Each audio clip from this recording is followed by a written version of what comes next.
is Daily Vikings Entertainment. We just want the Vikings to win a Super Bowl before we die. I will ride with this group. Seriously, man. Please. And away we go. All right, a feedback Friday edition of Purple Daily here. We got the Sports Dad, we got Dex, Phil, and we got all of you guys throwing your questions at us all week long, your takes, your theories. This is actually a great, considering kind of where the Viking season has fallen to, this is a great batch of feedback questions. I'm just going to preface it that way. And Judd, you hit me up yesterday offline, and you had kind of a thought for a talker that I think made it to your Substack and said, we were kind of figuring out, should we do it next week, this week? And literally one of the first questions I found in feedback was about the players that you brought up. Oh, good. Okay. So we're actually going to lead with, we'll get to it here. I'll explain it. And then Declan has picked a doozy of a snake draft here that I think is going to make Judd's head pop off. No. I think Judd's excited for okay. it. May I say, though, yeah. that there's never been there. I believe that this is the greatest job of picking a snake draft topic where there will be almost no crossover, and it's purely like subjective to what like you wouldn't try to get votes here. I don't think. No. So I love that. Well, okay, if you don't have pride in yourself, you would. No, We'll see. I don't after my write that down vindictive, which I will address also on today's show. There's a question. Actually, we have a listener lawyer chimed in about it, so we'll get to that too. Yeah. Then I will. That's hold not my Chase? tongue. I will hold my No, tongue. not lawyer Chase. We're retaining love you, more lawyer lawyers. Chase. Can we afford this? Well, I just got done watching the 4-part Diddy documentary on Netflix, and he had 8 lawyers get him out of a life sentence. So, anyways, let's start at Quick Trip here, yeah. Judd. Let's start the show the right way. That's absolutely a great place to start, because you know what? Your day should start at Quick Trip, because Quick Trip is going to have everything that you could possibly want or need when it comes to breakfast, lunch, dinner, snacks. You know what? Gasoline, quality gasoline guarantee. And Quick Trip provides you the opportunity sometimes to get your mind off troubles. Let's say it's a Monday. The Vikings just lost. You're driving somewhere. You forgot a snack. You go into Quick Trip. And look at this. If you're watching this right now, look at this glorious amount of options. You forget your problems. You talk about a playbook that's always open, like the whole thing. We're not trying to like just complete a pass here. We're not scaling Just back have the some Quick fun. Trip playbook. No, we don't ever scale it back. That's the most important thing, and that's why Quick Trip is the one place you should stop. Federated doesn't. They'll tailor their playbook however your business needs for over 100 years. Federated specializes in working with and helping small to medium-sized businesses, the backbone of America. So if you own a business in the retailer wholesaler space, in the manufacturer space, auto services, dealerships, contractors, or maybe you are a next generation, newer or younger business owner. Maybe you just took over your family business. If those things sound like you and you're looking for better frontline protection, Federated Insurance is here to help you at federatedinsurance.com, where it's our business to protect yours. Okay, let's start with Zach Huffman here. He says, there's been a lot of talk about Kwesi's draft classes not panning out, but not a lot about player development. The coaching staff appears to be trying to shoehorn players into their scheme rather than focusing on their strengths. Aside from our current young players struggling, we've seen plenty of players have success elsewhere. Examples from recent memory include Nahshon Wright, the big outside cornerback, Mekhi Blackman, who's been starting for the Colts, Ed Ingram, and even Garrett Bradbury to a certain extent with the Patriots are all making an impact as starters elsewhere. Ed Ingram has only allowed 1 sack and has 2 penalties all year. Blackman seems to be having a better year than the much higher paid Byron Murphy. And Nahshon Wright is playing like a borderline top 10 cornerback. So I pose the question, are the Vikings bad at drafting or bad at player development, or both? Okay, I wrote about this on my Substack on Nahshon Wright in particular, because I saw yesterday that Nahshon Wright was the NFC Defensive Player of the Month. Player of the Month at cornerback. This team is starving for cornerbacks. This team signed and tried to make Jeff Okudah a thing after Jeff Okudah had been 1, a bust, and 2, he's hurt all the time. And I would say it's a combination of both right now. I really, Nashon Wright. So here's the frustrating thing. Like, we could talk about Blackman. We could certainly talk about Ingram. But Nashon Wright, let's just take him because I think he is the poster child for, like, the development and identifying talent that you have in your building, okay? Nashon Wright would have helped just a little bit save the 2022 debacle of a draft. Because if you guys recall, in training camp a year ago now, a couple of years into his career, the Vikings bailed on Andrew Booth Jr. Rightfully so, terrible pick. As far as I know, I can't find that he's with a team right now. And they traded him straight up for Nashon Wright, who had been a third-round pick. Okay, which is a pretty high pick. Dallas didn't keep him. Now, that trade, in retrospect, is a steal. A steal by the Vikings. Yeah. You went out and got a guy who had a pick six against the Vikings themselves because he's now with the Bears. He had another key pick on a pass for Jordan Addison in the end zone here against the Bears. So what happened? Nashon Wright was on the practice squad, which, by the way, is fine. On the Vikings practice squad for almost all of 2024. He was elevated for one game. And then he was in January signed to what they call a futures contract, meaning he's going to come back and go to training camp. Mm-hmm. Well, at some point in March, they decided, you know what? We don't need him. They released him on April the 6th, one day later. So this is not a guy that sat out there for a week, a month, whatever. One day later, you guys, Nashon Wright is immediately scooped up by the Chicago Bears and has turned into a legitimate Pro Bowl candidate at corner, while you went with Jeff Okudah. And now, to Thor's point too, and the statistics bear this out, you're having to play Byron Murphy Jr. outside now way more consistently than inside, even though you know he's more suited to go into the slot. Yeah. So do you have a developmental and identification problem? The answer is yes. Yes, you do. Yeah. The point about trying to shoehorn players into established systems is playing out all over the place. It's playing out at quarterback.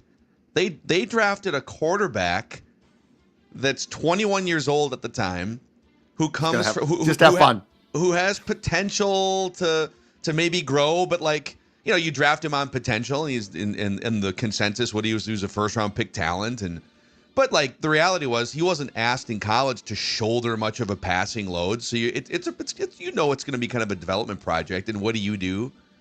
You bring him in, and it takes you a year to unveil the car out of the garage. But you decide, we're going full YOLO, baby. He's going to lead the NFL in average depth of target in his first 6 games.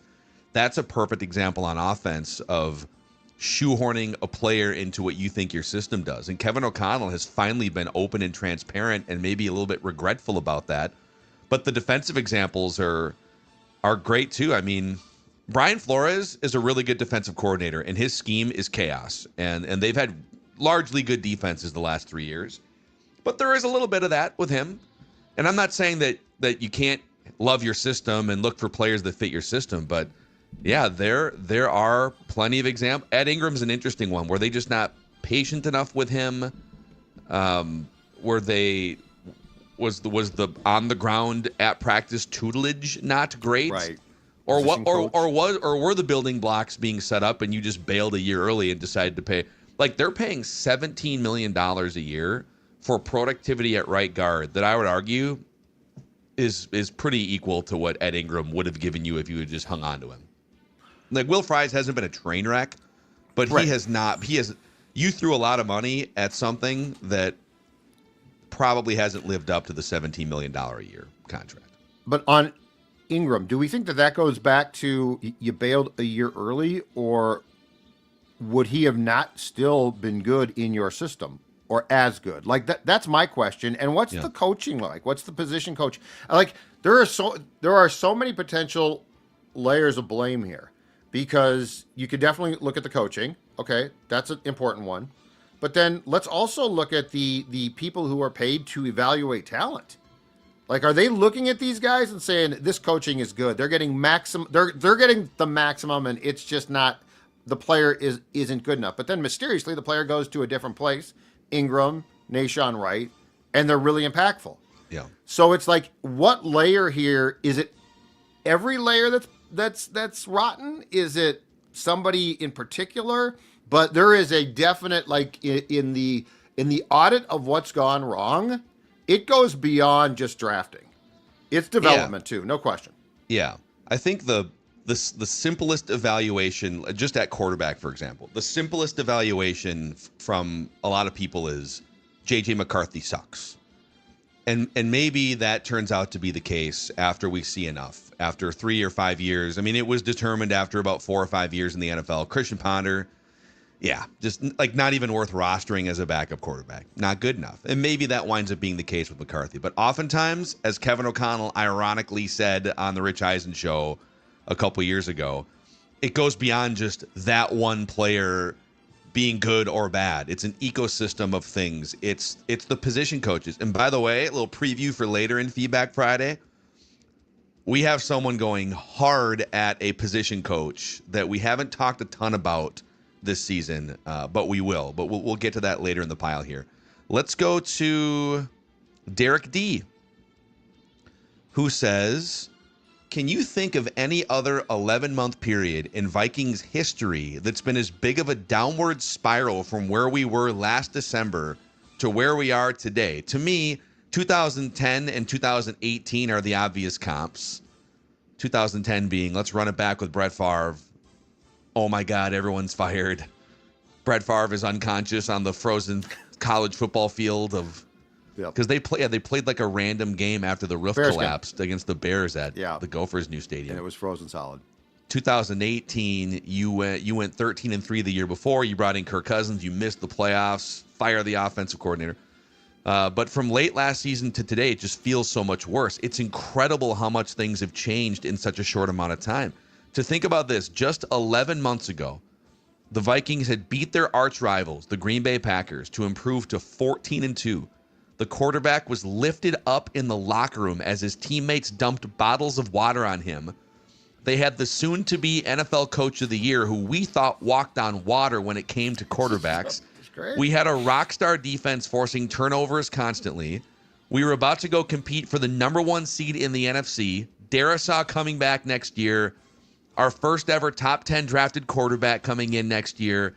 Jefferson and Jordan Addison doing their thing. Hawkinson's surely going to be better than the year after the surgery. Caleb Williams looked bad. The Lions were about to lose both coordinators. Life was good as a Vikings fan 11 months ago. Now, and he goes through the entire list. I'll spare you. Right. We've lived it. But you get the point here. I mean, 2010 is still the George Washington on the Mount Rushmore of how far can your organization tumble in 12 months, but this is probably the Abe Lincoln. I think my hot take 2 weeks ago was that, and I'll stand by it, this is the most disappointing season based on expectations since 2010. Because 2018, in retrospect, incredibly disappointing, but if you remember, they were in the hunt. Sure. Like they were, that was not, I mean, this team's dead. Like, this team has no chance now. I don't care what we could win our no. In fact, don't win. Don't bother winning those games. Take the draft pick and go home. Spare us your win. Spare us your furious rally. But, I agree. And, like, when he points out a year ago where things were with O'Connell, with that sly grin as he watched his players hoist Sam Darnold up on their shoulders and talked about how I just wanted to enjoy that. And I'm sure it was very sincere. But, I agree completely with this. 2010 can't be beaten, but this sure damn is trying based on where we thought that they were. Yeah. Yeah, there's a couple questions that kind of peel back the layers of the onion here even more, but just like the perceptions of certain people have changed so much in the last 6 or 12 months. And it is amazing in the NFL how quickly in both directions things can change. 'Cause the league is set up as kind of a socialist sports league in that we're like spreading revenue across 32 teams. If you're a bad team that wins 13 or 3 or 4 games, you get the first overall pick unless you make bad trades and you're stuck with nothing. So it is It's easier when you're bad to bounce back and get on top again, like Washington last year, like the Patriots this year, and some other examples. But on the flip side, if you're the Vikings maybe next year with a last place schedule. See, but on the flip side, it's also pretty easy if you whiff at quarterback, or if a couple players go over the age cliff and your schedule gets tough and you lose some close games, things can spiral so fast in this league. And the Vikings have had pretty much all of those things kind of pile up in front of them. And now we have to parse apart how much of it is, man, just kind of some bad fortune in the National Football League and things can spiral versus things that they self-inflicted. Yeah. Yes. And are red flags moving forward as part of their process. That's my biggest thing is O'Connell. Like that's my biggest thing. I am shocked by this whole thing. Like we are literally now, it's week 14, right? Mm-hmm. We have now pivoted to let's not talk about the fundamentals. Let's just let the kid go out there and be free of mind and just complete a pass. And McCarthy did his press conference on Thursday, and he is talking about the fact, and this is not surprising, he's 22, that he's a people pleaser. So he was trying to do everything that the coaches said, which means that at some point in time, didn't somebody say like weeks ago, we're probably just with his mentality not doing the right thing here? Zimmer ignoring Cousins, very disappointing. But I still have the picture from the day that Kirk was signed, okay? And there's the Wilfs with big smiles and Cousins with that fake cheesy teeth smile. And there's Zimmer off to the side looking like he is about to go in for a colonoscopy.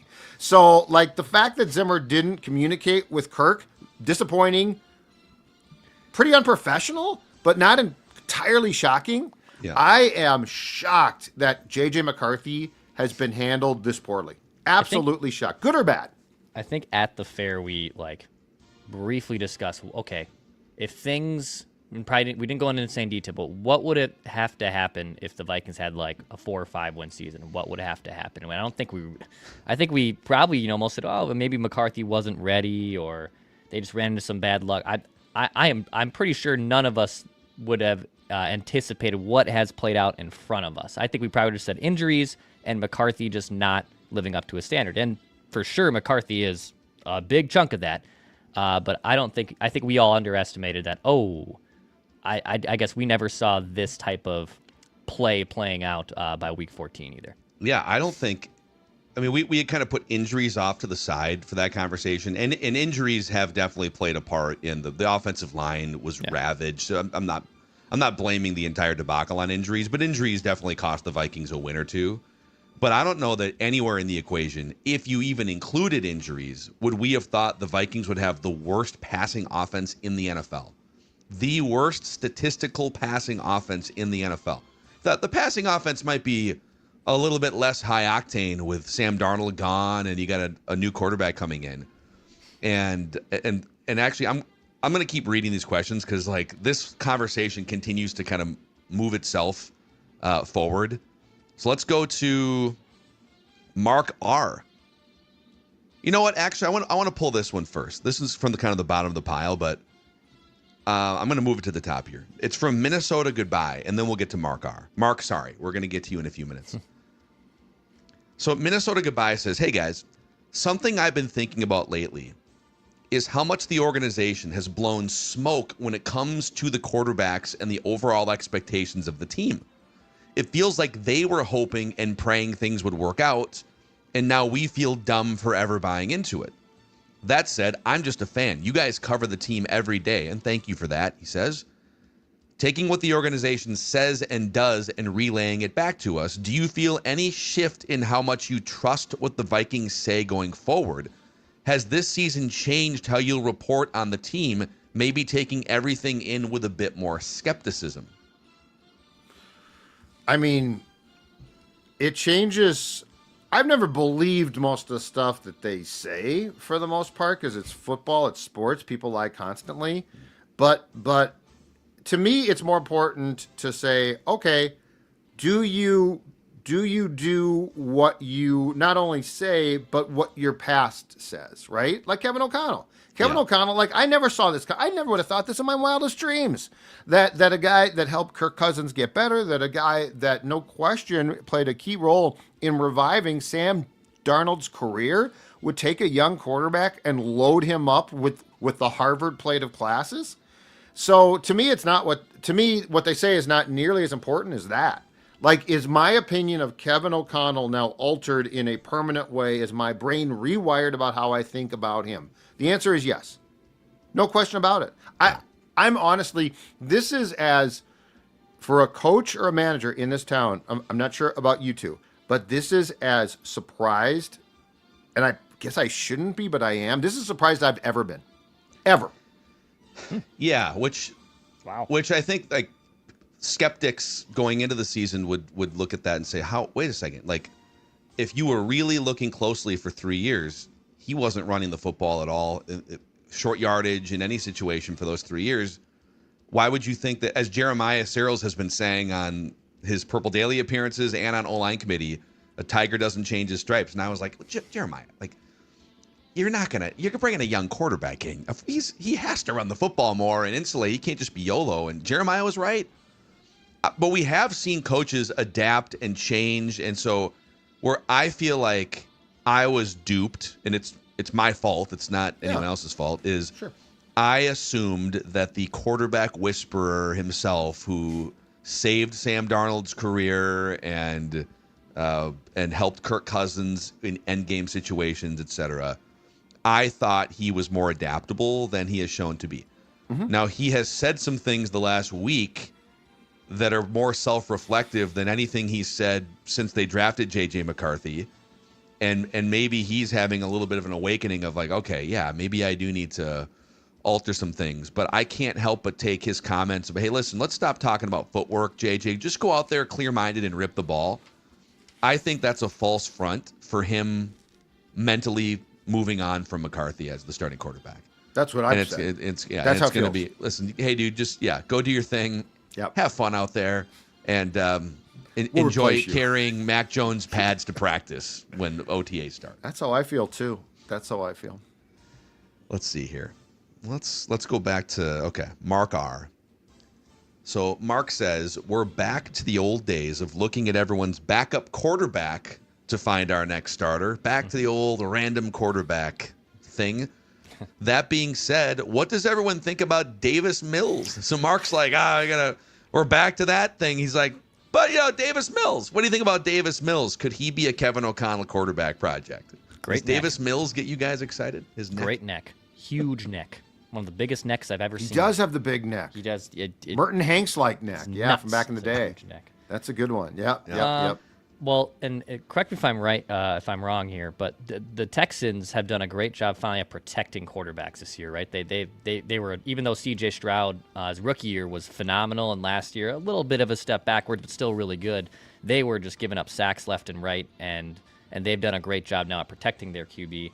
And Davis Mills, I think, is a good example, right, of like guy that probably can't start 16, 17 games over the course of the year, but can make a very quality living being a backup over an 8-year career and him make some spot starts here and there.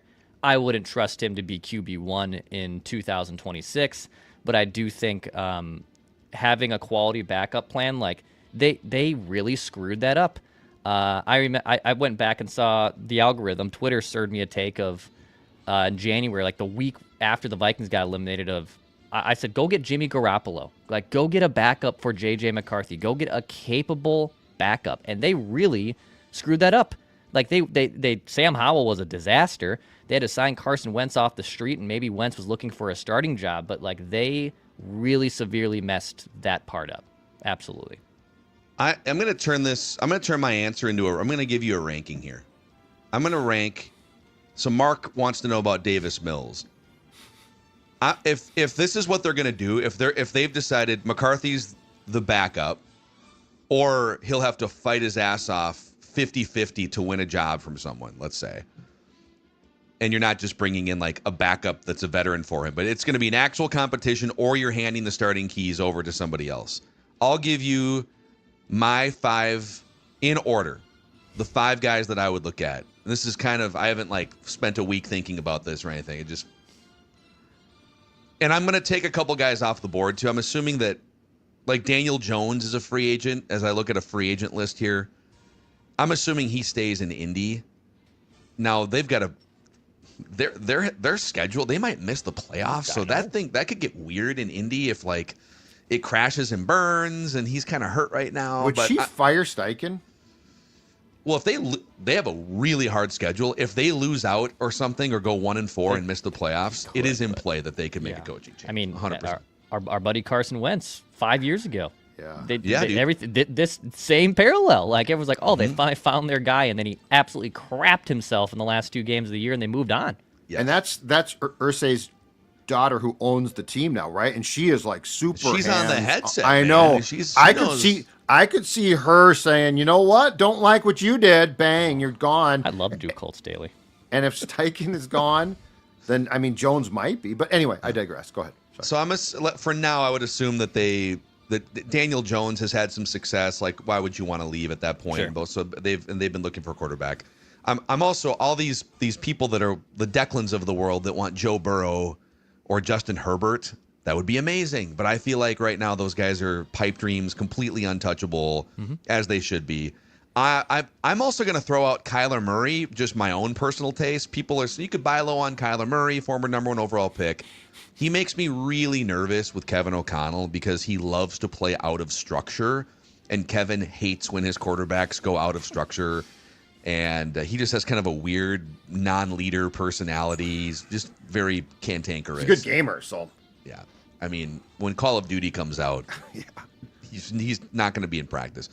So, again, if you're going to the classic Vikings random cast-off quarterback option bin here, which we've become so familiar with, number 1 for me is Mac Jones.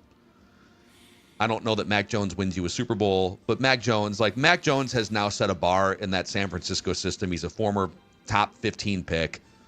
He's had enough games now where he can process defenses. I think he would do really well with what Kevin wants him to do. Sure. And so they'd go back to being like a 9, 10, 11 win team. They'd have a pretty good offense. Jefferson would be happier and blah, blah, blah. Are you winning 4 games in January and February with Mac Jones as your quarterback?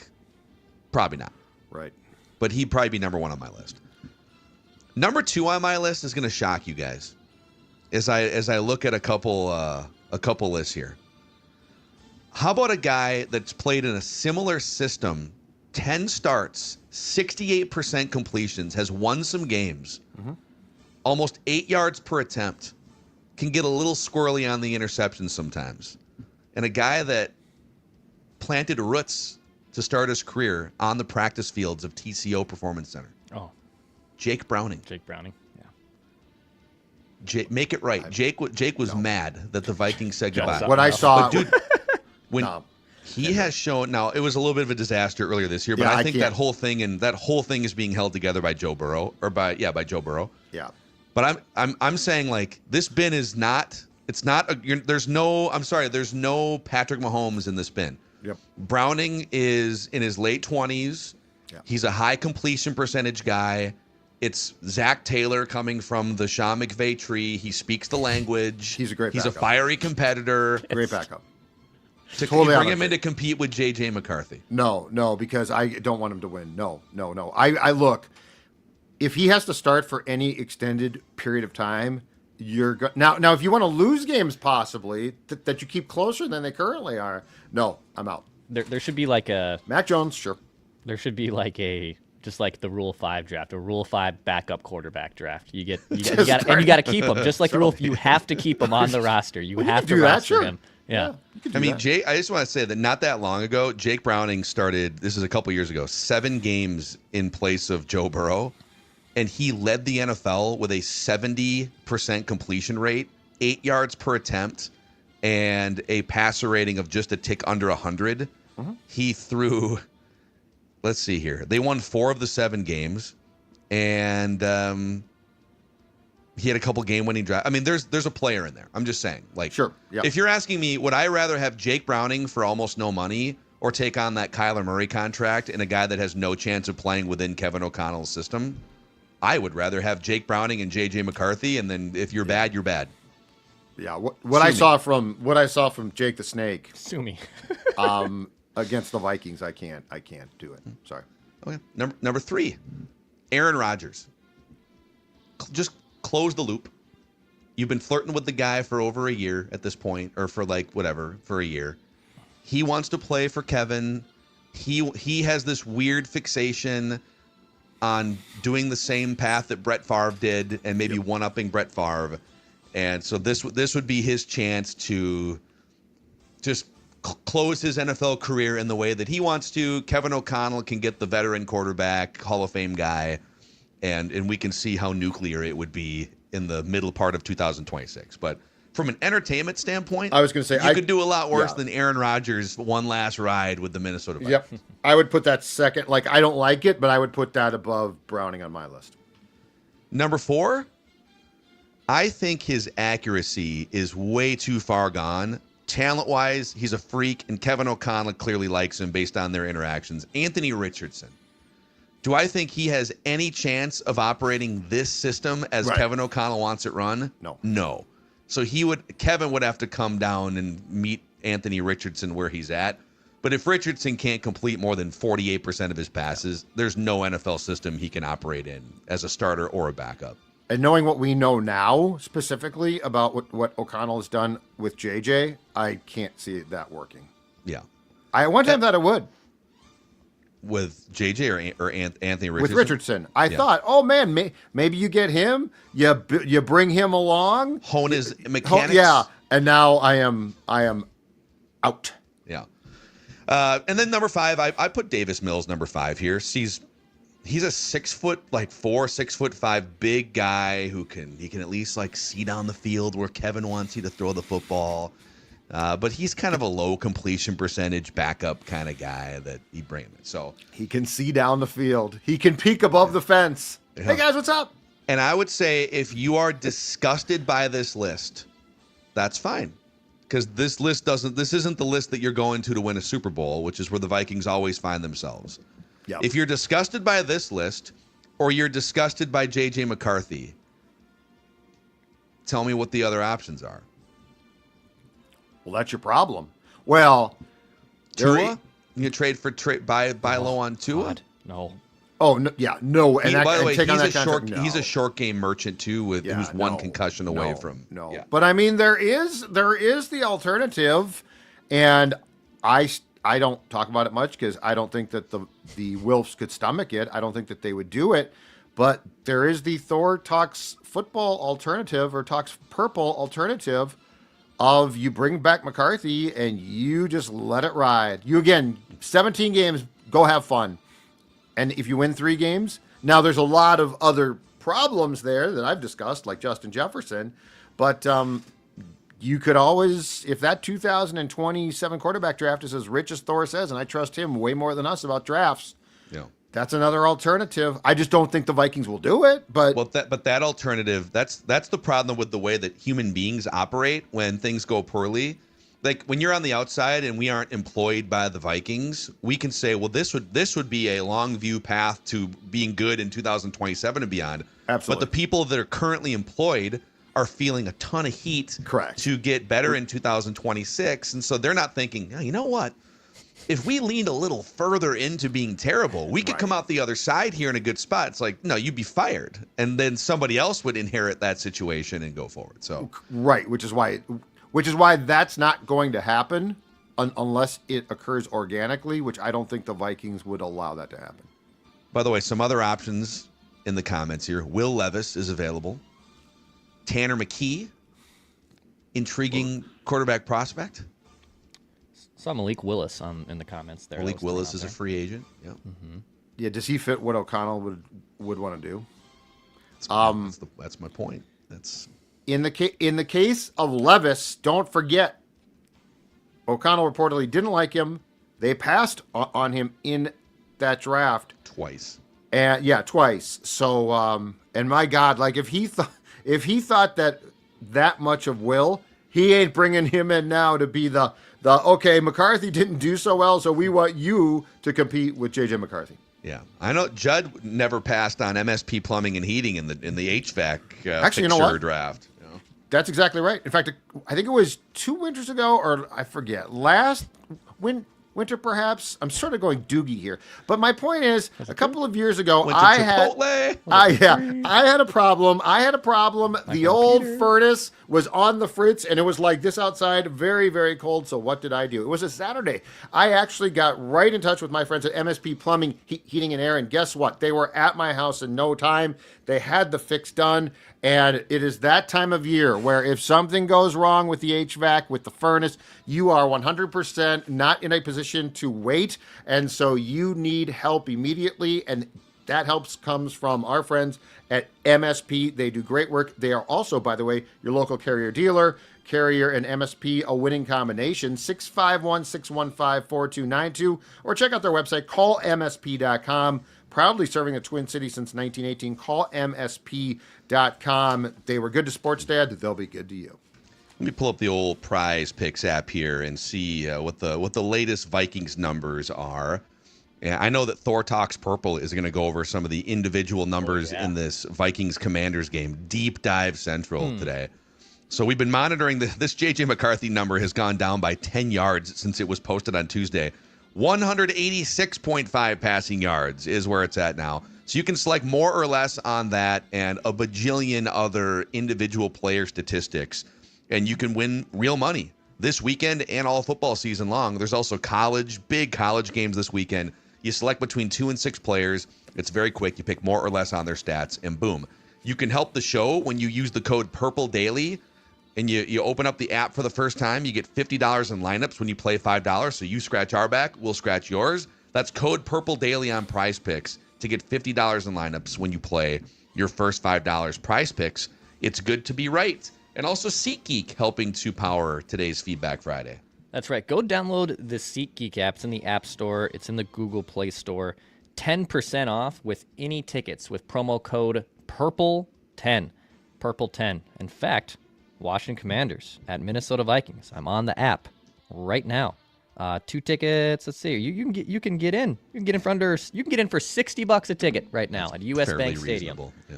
So and 10% off with any tickets with promo code Purple10. Plus they got great concerts on there. They have other venues too. So whether you're in Minnesota, all across the country, the world, SeatGeek, promo code Purple10 for 10% off. All right, dudes. Back to the feedback here. Plugging along. Okay, Sam Meggs. All right, he's okay. Okay, we'll entertain this. Reckless speculation. Excited. Does Jim Harbaugh say no to this trade? Vikings acquire Justin Herbert. The Chargers acquire Jim Harbaugh's son, J.J. McCarthy, Jordan Addison, Whoa. and their 2026 first-round pick. Vikings get to keep most capital. They only give up the 1 draft pick. They get the veteran quarterback. They deal J.J. McCarthy, who they've already seemingly kind of soured on, and a Proudham wide receiver with an upcoming contract. Maybe you could just keep Naylor then. Maybe you do that. Resign him. Chargers shed a large contract that they aren't needing. I don't know about that. JJ knows the Harbaugh's culture and system, and you bring along his favorite weapon in Jordan Addison. Your thoughts? Would Jim Harbaugh? They did reject a year and a half ago. Yeah. The Vikings' advances on Herbert. Do we recall if it leaked out what the Vikings offered at any time? No. I don't think it did. Justin Herbert. Okay. No. I would do this trade in a heartbeat if I was the Vikings. I In would a too. heartbeat. Yeah. But I don't. This might sound funny, but I don't know if it's enough. The only way this happens is if, the only way the Chargers would be open to this is if they get beat in the first round of the playoffs again, and Herbert looks terrible, and they're like, I guess we just can't win a playoff game with Herbert. So then you'd be kind of hoping that changes and betting on that changing. But that's the only way that this would become a conversation, right? Well, and I know he can be good, but the Addison conundrum is this. One, he's on, it's nice right now, he's on his rookie contract, but he's getting to the point where he's going to need an extension. Also, there is an off-the-field list of things. Like, if I'm the Chargers, I think I might need another first-round pick. Yeah. Yeah. What if it was that 2 first-round picks, Addison, McCarthy? Go ahead, Dex. I think we're getting closer. I think you're getting closer. I still think he says no. If from the Vikings, I would do that trade. And I'm more skeptical on Herbert. I don't think Herbert's bad. I just don't think Herbert's elite like everyone makes him out to be. That's been my argument the entire time. I don't think he is as elite and as good as advertised. He's certainly an above-average quarterback that I would say the majority of teams in the NFL would love to have. But I still think the Chargers would balk at that. We're close though. I think we're entertaining the conversation if I'm Jim and the Chargers there. Would Justin Herbert, and I know given the circumstances right now, everyone's going to laugh, but would Justin Herbert, as a veteran quarterback who is very talented, playing in Kevin O'Connell's system though, put you in a position to win a Super Bowl? Because let's take him out. Like Jim Harbaugh loves to run, we know that. All right, so let's put him in Kevin O'Connell's. I love to pass. And by the way, I think to get to a Super Bowl, the Vikings have to run more. Like, I don't think that you can get to the playoffs and just pass. But anyway, for the sake of what I'm saying, if you give O'Connell Herbert and vice versa, and you give him this offensive system, Justin Jefferson, how close are we to that being as good a marriage as seemingly the McCarthy-O'Connell marriage has been bad?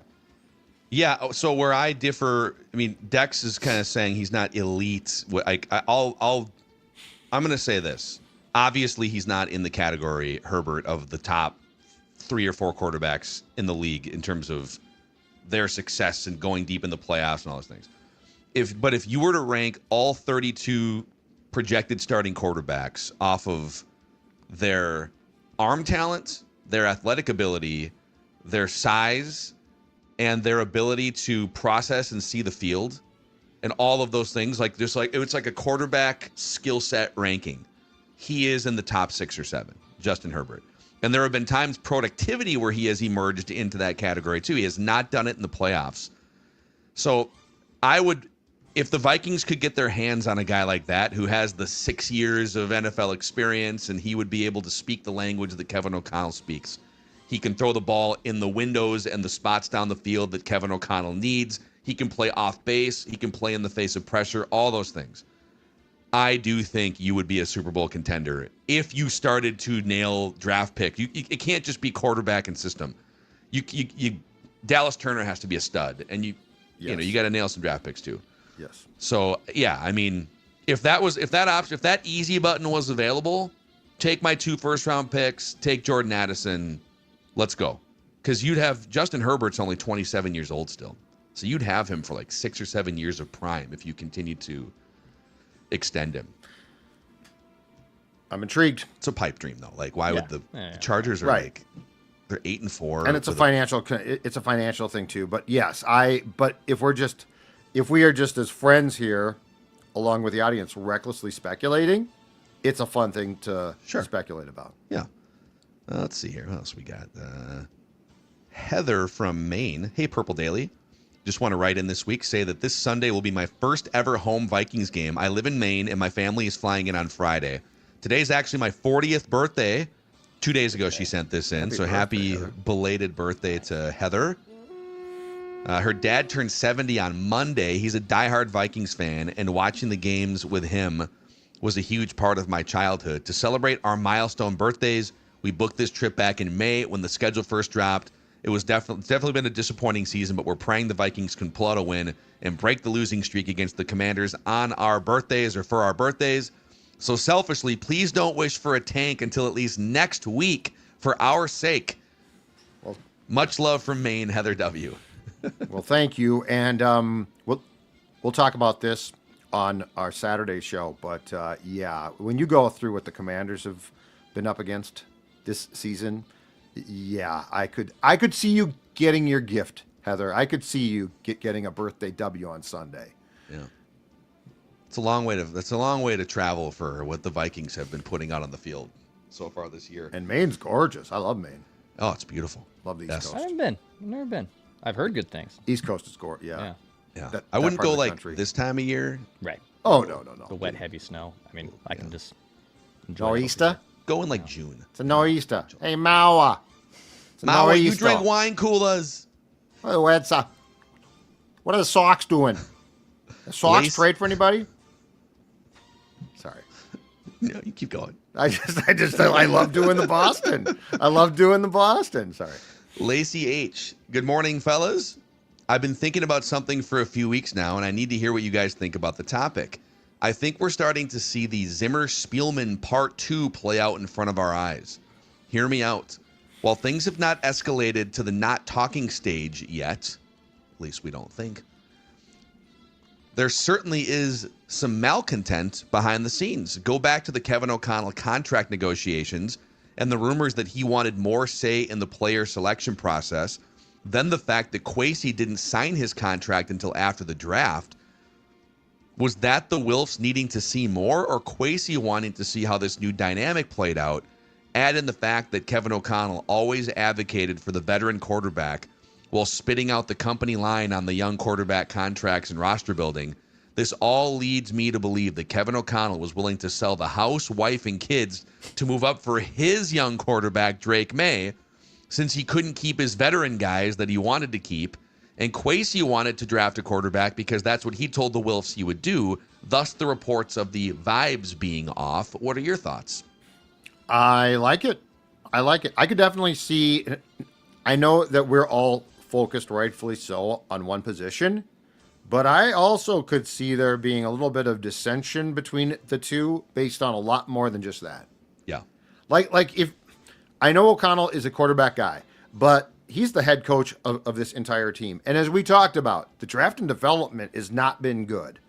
And O'Connell, I mean, ordinarily you don't say, you know what, this is all my fault. I'm Kevin O'Connell and everything that's happened is my fault. You might say it publicly, but you don't say that privately.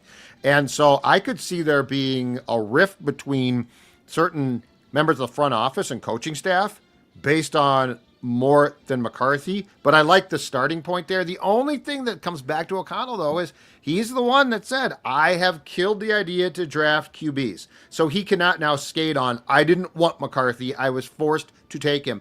At the end of the day, Kevin O'Connell signed off. But I think there's a lot of things that have gone wrong as far as drafting, as far as developing, that Kevin O'Connell and Kwesi probably don't agree on. Yeah. I mean, at no point in 4 years has Kevin shown the same enthusiasm for getting into the young quarterback business as other people, as us, as some fans, as even like Kwesi talking about. Kwesi has been somewhat open about just finding the right ways. He kind of speaks in code, but you can tell that he believes in that young rookie scale contract quarterback, build the roster. So he spent the first couple years cleaning up the cap sheet, getting rid of the Cousins contracts, and then entering that mode. And I'd love to have the curtain pulled all the way back. To what extent was Kevin in on that process, like that thought process? Because the whole time Kwesi was taking away the big quarterback contract, severing the ties with Kirk Cousins, opening up a path to draft a quarterback in the quarterback-rich class of 2023, that entire way. Kevin was publicly and maybe privately stumping to keep Kirk Cousins and then to sign Sam Darnold and then to trade for Justin Herbert and then flirting with Aaron Rodgers for a couple months. Like the whole time, he has been fixated on veteran quarterbacks who've been in the league for 6, 7, 20 years. So maybe this thought process is correct that Kevin's known as the quarterback killer, right? In terms of like Will Levis. Right. So like all of the evidence points to Kevin's not like, he's super picky at best about young quarterbacks. Yep. At worst, he's out on young quarterbacks. And this whole thing, other than Drake, maybe he saw Drake May as like, no, dude, that's different. If we get that type of young quarterback, to the moon.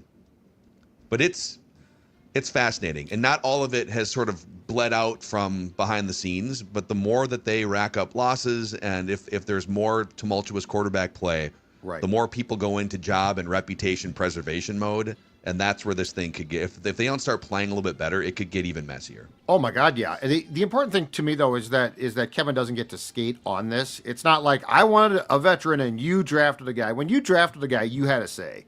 And the reality is, and look, I mean, the rumor was, right or wrong, I don't know, but the rumor was that they were very unpleasantly surprised that the Falcons took Penix because they love that kid's arm. Now he's hurt as well right now. But do I think that there is, as Duke says, kumbaya being sung at TCO? Absolutely not. No way. Yeah. A couple more here, and then we can get into our snake draft of the week. Real quick here, let's do this one. Tyler Traeger, we're missing an important path to the future of the Vikings. Let me explain. There's been a lot of talk about how you think the Vikings will get an experienced quarterback now since KOC is so stubborn, won't change his game plan, etc. Here's the problem. If you get an experienced quarterback, then maybe you win more games in the regular season, but the postseason's a whole different story. Yep. So here's a path the Vikings could take that I haven't heard anyone talking about. Fire the coach and the general manager and start over with a new regime and tell the new regime you get permission to develop J.J. McCarthy for a year. And, if it doesn't work out, the new regime gets a top 10 pick in another quarterback-rich class in 2027, and they can pick their guy. That way you can be certain that it's truly J.J. McCarthy who won't work out after 3 years and another regime and another head coach. And if not, you've got a new regime who is hired to move on to the next. Bonus points if you can still trade Kevin O'Connell for draft picks without firing him. Let me ask you this, just off this. What are your thoughts on Kevin O'Connell now compared to 12 months ago? Like what we were all very high on him 12 months ago. Like what is your just kind of statement thought about Kevin O'Connell now compared to a year ago? My statement thought is he is far more inflexible than I thought, and that's the problem. Yeah, he is. I honestly thought he was incredibly going to be flexible. I mean, when I compare him now offensively to Brad Childress, like that's a really, really damning thing to say. Now, Brad got his quarterback in Brett Favre, and 2009 was magical, but he had to get Brett Favre, okay? And who knows? Like in some weird world, to your point from before, Aaron Rodgers wants to do what Favre did, and O'Connell wants to do what the Vikings did with Brett, and it's just some weird thing. But I really thought that this guy would take a young QB and mold him and adjust things. I certainly did not expect that in Week 14 we would be talking about. I mean, first of all, I didn't think that we would be talking about fundamentals in like Week 6 or 7, but I really didn't think in Week 14 we would now be pivoting and saying, let's just go out there and have fun. So, yeah, I think his stock has taken a huge hit here, to be honest with you. Yeah, he's a complete stubborn, like way more stubborn than I ever anticipated. And he like most coaches are like most. If you want to be an NFL head coach, you got to be a little bit of a psychopath. Like you got to be crazy in your own way. So it's not necessarily to say like I expect him to be a normal everyday Joe that I can have a beer with. Like, which by the way, I think I said 3 years ago, I don't think I'm capable of having a beer with Kevin O'Connell. And now I really believe that because he's super stubborn. So that part has just been really surprising. And I think we got we and other fans like got duped a little bit because his system requires a certain style of quarterback, but also like he's had Kirk and he's had Mullins and he's had Dobbs. So like he's had Darnold. So you've seen like other guys try to drive the car. So you automatically think, oh, he is so adaptable because he's had so many different quarterbacks. Nah, in the words of LA Knight, that is not the case. He needs to run things a certain way, and hell or high water, I'm going to do things my way. And that's been very disappointing. Very disappointing. Yeah. Love LA Knight. LA Knight, yeah. Big LA Knight. Okay, Matt Burns says, here's some Feedback Friday fodder for you. Feedback Friday fodder. Why are we ignoring the elephant in the room? Josh McClown is trash. Wow. Quarterback's coach. Wow. Josh McClown. He's failing J.J. McCarthy and has to go. Let's look at his resume. He was the quarterback coach in Carolina in 2023, and he, along with the head coach, Frank Reich, right, were fired after a 1-10 start. What has he done here? McClown has had 2 complete off seasons to work with J.J. McCarthy, and his mechanics are still horrible. Josh McClown has got to go. And if you look back, 2023, Bryce Young, rookie quarterback, Carolina, and they were 1-9 before McCown got fired with some others. And Bryce Young was awful. He had a 74 passer rating, 40 sacks taken in 10 games, totally lost. And ownership that owner is kind of a psycho in Carolina, and he's plowed through so many coaches. They're starting to figure it out now. I mean, McCarthy's been even worse in his 6 starts than Bryce Young. But yeah, like Josh McCown with first-time starting quarterbacks, it's a bad, like, 15-game, 16-game resume. Really bad. Can't put it all on the quarterback coach because he's not the one throwing the ball, but like part of your job is to get those guys to at least feel like they know what they're doing mechanically, visually, everything. And unless I'd like to put him on the stand, and if this was like keep your job court, right, and kind of get his viewpoint on it, because the evidence is not great. Josh McClown as a quarterback coach. And McCarthy's been failed, it feels like, by almost everyone who was supposed to coach him. But I will say this, he's failed himself too. Yeah. So like this is not to allow him off the hook. But yeah, it's funny. When the season started, I was like, I think McCown might be an OC, could be a head coach and now, this is when it's 2 guys, and look, again, the head coach takes blame as well here, and so does the kid. But when it's two quarterbacks, young quarterbacks, highly thought of in different situations, and you're 0 for 2, that's got to say something about you. Yeah, it does. It does. It has to. It's bad. It's another thing that you'd love to know more about what's going on back there. Because either the mechanic stuff is fascinating because they're still acknowledging his mechanics are a disaster, and they're saying let's worry about it in the offseason. Right. That's like publicly they've essentially said that. We're 2 years in and your mechanics are still a disaster. Let's work on it in the offseason. And I get that he's missed out on a lot of practice time, but either they have diligently showed him everything that you need to do and have done everything they can, and they're great teachers, and he is just not retaining it. Yeah. And it's JJ being a train wreck. Or the Vikings are terrible at working with him in the way that he needs to be worked with, or something in the middle, maybe. And Phil, I think we're both, if I am correct on this, I think we're both perceiving though the Wednesday O'Connell comments the same. Like my large perception is, you know what, dude, go out there and play 5 games. Play your heart out. Play as hard as you can. I'm not buying, though, that we're going to get to April and OTAs, and we're going to go back to work on the mechanics, and then he's going to start. Yep. Like, I feel like this is largely a bail. Yep, I kind of agree. Unfortunately, for him. All right, let's get to Lawyer Wyatt from Katy, Texas. Okay. I'd like to...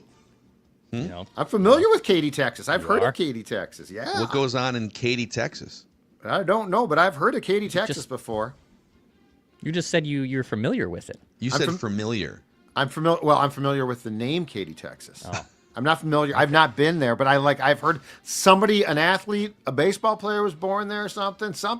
There's something about it that, like, when you said that, it went boom. Sports Dad. I know Katy, Texas. Famous people from Katy, Texas. Oh. Katy, Texas is home to numerous famous individuals. Okay. Renee Zellweger, the actress. Yeah. Country music star Clint Black. Okay. NFL quarterback Andy Dalton. That's why. And comedian and actress Janine Garofalo. Oh, wow. Yeah. Janine, huh? Interesting. Okay. Andy Dalton's why. Yeah, Andy Dalton. You knew that all along about Andy Dalton. He was a high school football star. I knew there was Katy, somebody Texas. from there. So Lawyer Wyatt says, I'd like to opine on the Declan write that down prediction that came off the board on Wednesday. So the prediction was, for the reminder here, Declan said someone on the Vikings will lose their job after the Seahawks game. And the end date was by the kickoff of the Commanders game. Well, Adam Thielen was released or waived by the Vikings after the game was over. So technically he lost his roster spot, lost his job. Like, wasn't the spirit of Declan's prediction, but we have to go by the letter of the verbiage in the prediction and write that down. We have a precedent and a law to uphold here. So lawyer Wyatt says that prediction stated that someone would lose their job. The statement from Kwesi was that Thielen requested the release and the Vikings granted the release. I don't think this qualifies as a loss. It was voluntary on Thielen's part. To lose something is clearly an involuntary action. So I, lawyer Wyatt, would not give Declan credit for this. I've done some self-reflecting on this. Saw the feedback, the integrity of not just the show, but apparently my entire ethos has been in question now since this, which is pretty shocking considering all the other stupid things I've said on this podcast. But thinking on it, reading the comments, I will rescind my write that down point for the integrity of the game and for also my credibility. So wow. Now you do still have some time here. I technically have. Kickoff is not till noon on Sunday. It's possible. They could fire someone's ass. And I did go back to, I listened back to the prediction to, like, what did we say to, like, in the bantering fork? And we did discuss if Max Brosmer had played well and Max Brosmer became the starter, that this would have counted.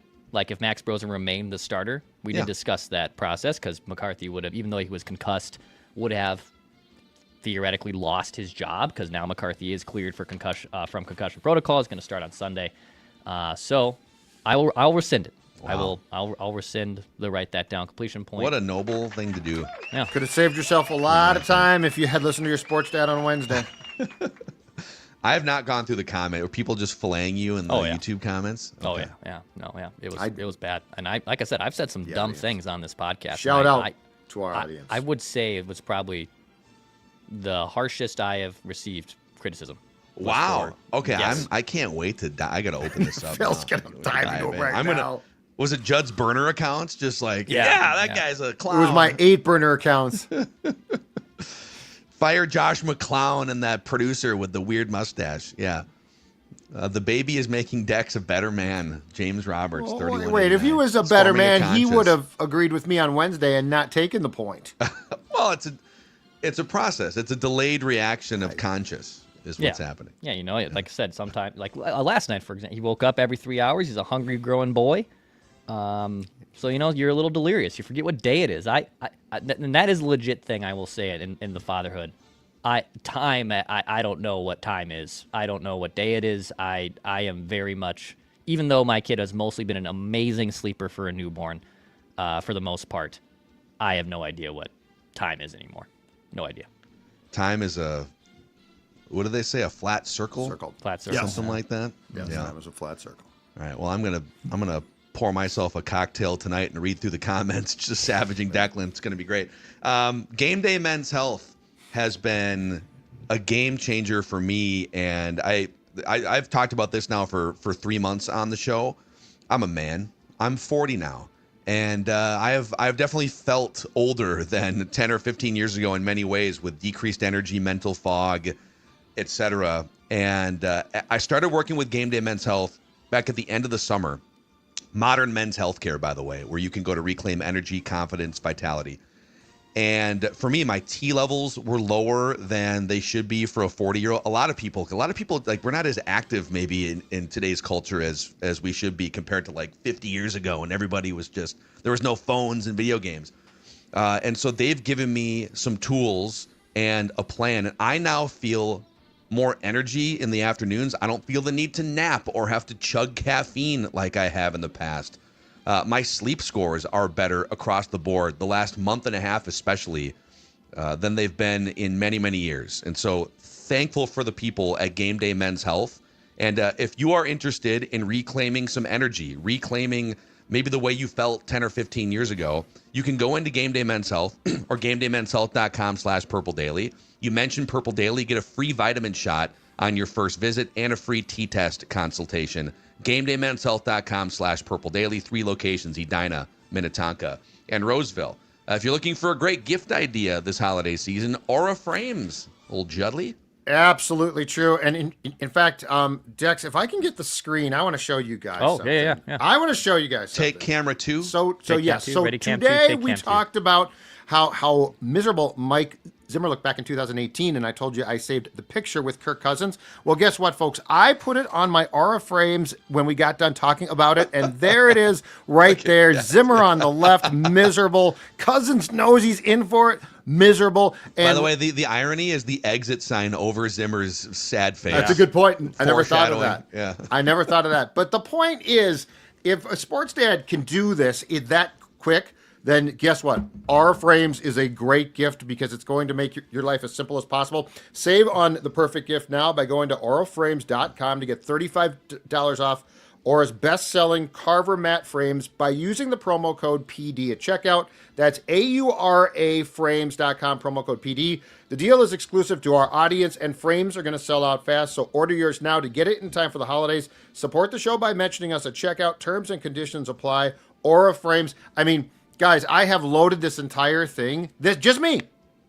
That's if you can do it, anyone can do exactly it. Right. And that's what makes it a perfect gift, perhaps for yourself.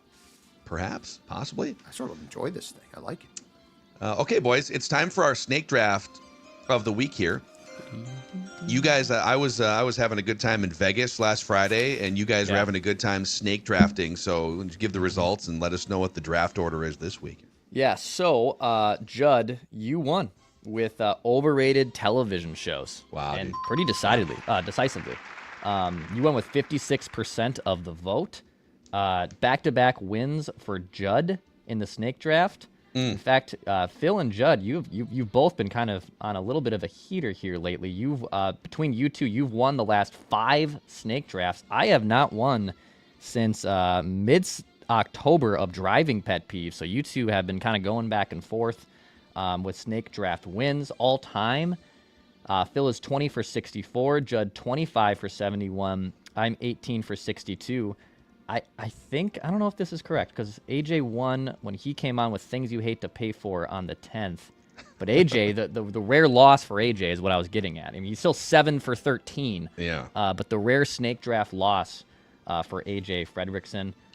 So those are your kind of the roundup of snake draft statistics.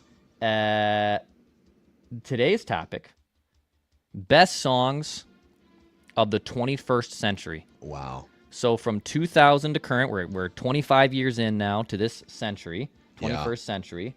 I watched a recent pod from The Ringer. I forget the name of the podcast, but they went over like they did a snake draft of not just best songs, but each person had to take best song, worst song, biggest moment maker, and just your personal favorite song of the 21st century. It was like a captivating hour and a half of watching these music guys go over these topics. So I thought, you know what? I'm going to bring this to our show, but I'll simplify it. Just the best songs of the 21st century. Love this. So wide open. So many years. Curious to see where the sports dad goes here. I think the sports dad, in terms of like old music soul, is the oldest. I also tend to be an older soul when it comes to music.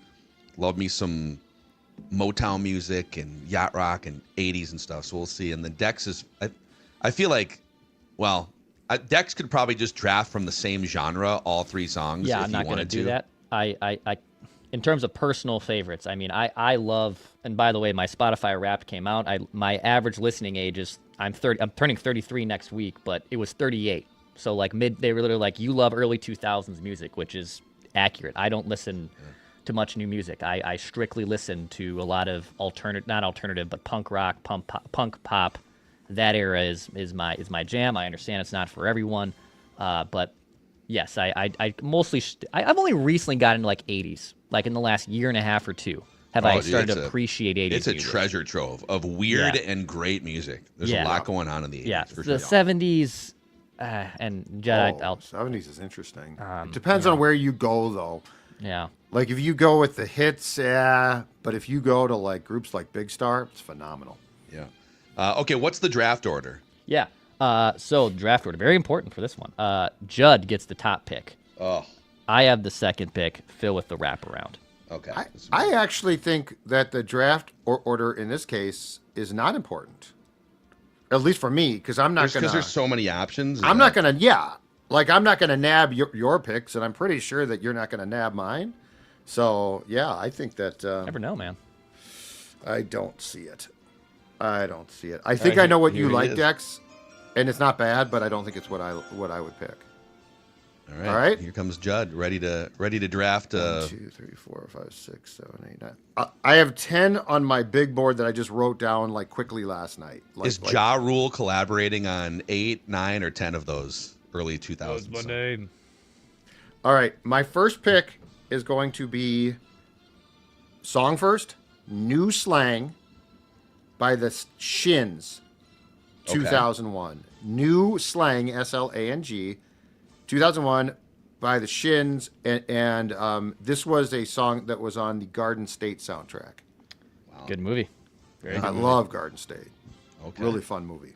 Judd coming out hot here. Okay, Dex, you are on the clock. Okay. I'm going to take what I think is the song of my entire generation. Of people born in the 90s, the kind of later millennials, and what I have been harping on for years, it is our version of Don't Stop Believin', and it will replace Don't Stop Believin' in most arenas, and it's doing that already. Mr. Brightside by the Killers. Okay.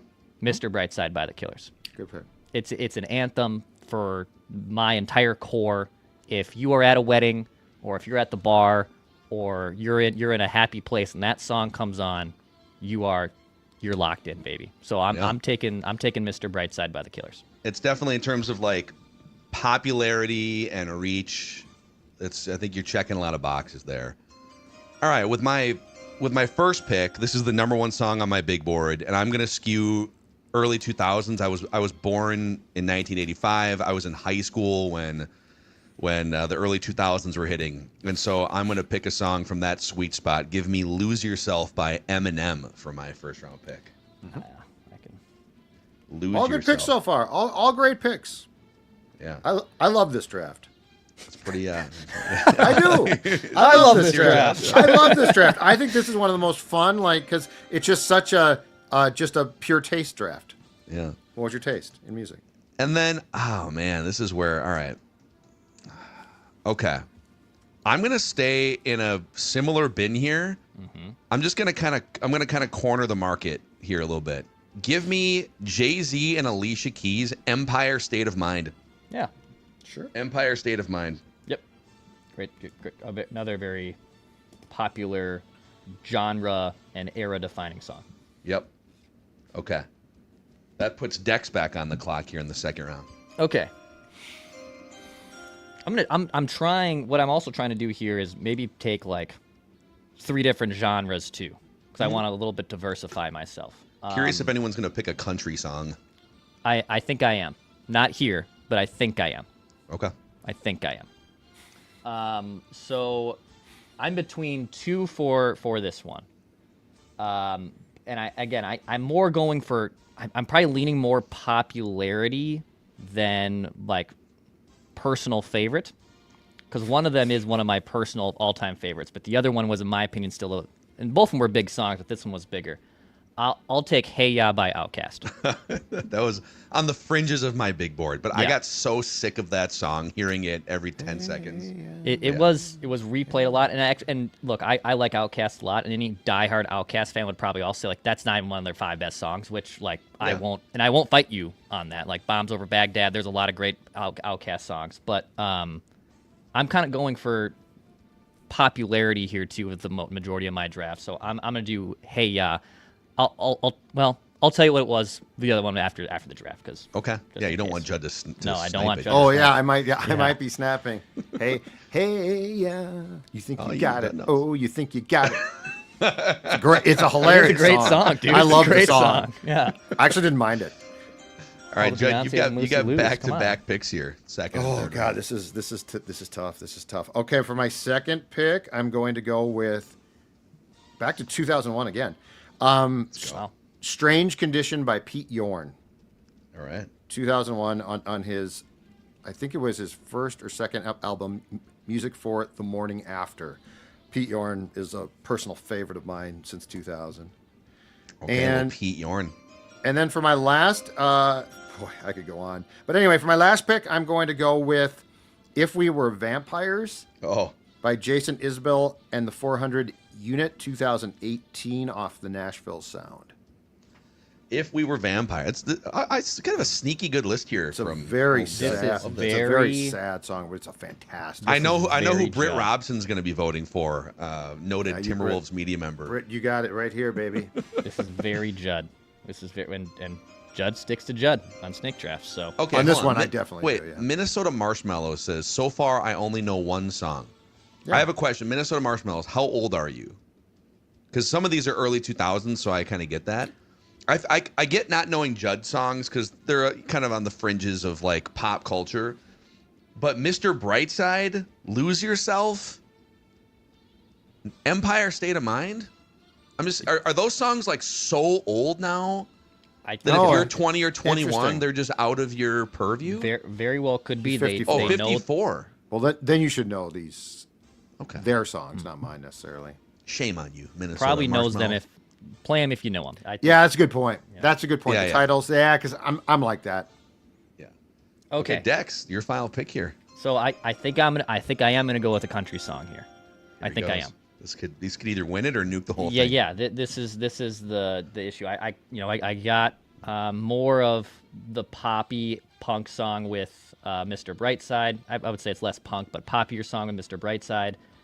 I have a hip hop kind of, and Hey Ya was also like a top. I think it was #1 song on a Billboard too, so it classified, I guess, as pop, but more of a hip hop side. I'm gonna round it out with a country song. I will take Tennessee Whiskey by Chris Stapleton. Okay. Again, probably not my favorite, and not even like my top 3 of favorite Chris Stapleton songs.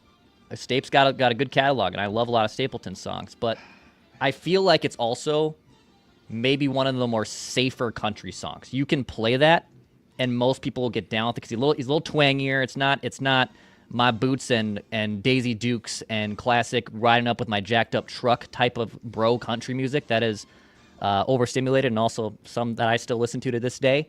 But I think it's a quintessential country song. You can play that at weddings. You can play that at the bar. You can play that at places. I'll take Tennessee Whiskey by Stapleton. Yeah, it's all. Uh-oh. Yeah, I feel you on. I love me some Stapes. I love me some Stapes. Oh. There's some country like I listen to. I grew up in a family of musicians like big band jazz, polka. My grandpa had a polka band for 60 years in Wisconsin. Nice. And so I'm like, I'll listen to country, I'll listen to rap, I'll listen to anything across the board. And there are some like I was thinking about throwing like a Luke Combs song on here, Yeah. or like early 2000s, maybe Kenny Chesney. Yeah. But I'm gonna go in a different direction with my final pick. I'm gonna go Fall Out Boy, Sugar We're Going Down. Wow. Fall Out Boy, Sugar Wow. We're Going Down. I Yeah. almost picked it.